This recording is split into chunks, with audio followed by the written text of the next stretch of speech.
शेवटी 16 तारखेला रात्री माझ्या घरी रात्री आमच्या पक्षातल्या काही प्रमुखांची आणि त्यांची बैठक झाली.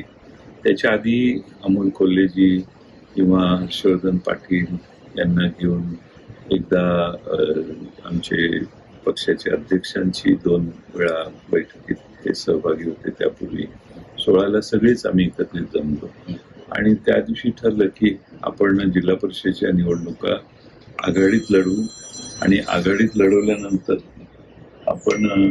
आघाडी लढवल्यानंतर आम्ही त्याच्यात जिल्हा परिषदेचे निकाल लागल्यावर 7ला निकाल लागतील. त्यांचं म्हणणं 8लाच करू. तर म्हटलं 8ला मी दिल्लीला एका लग्नाच्या निमित्तानं आहे, 8-9ला नको. मग किती तुम्ही? तर त्यांनी सांगितलं जयंत पाटील ठरवतील ती तारीख मंजूर आहे.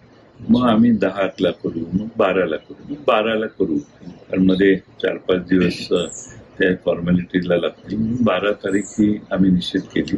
दुसऱ्या दिवशी पहाटे उठून आम्ही त्यातही योगायोग असा की आम्ही सगळे इतके होतो की आम्ही सहज गमतीनं म्हटलं दादा विमानानेच उद्या सकाळी पवारसाहेबांना भेटायला बारामतीत जाऊ.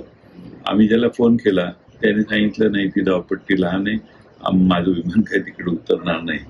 मग आम्ही लगेच निर्णय घेतला की गाडीनं जाऊ. पहाटे निघून आम्ही पवारसाहेबांच्या समोर 8 वाजता बसलो आणि तिथं सविस्तर चर्चा झाली आणि 12 तारीख आम्ही सगळ्यांनी निश्चित केली.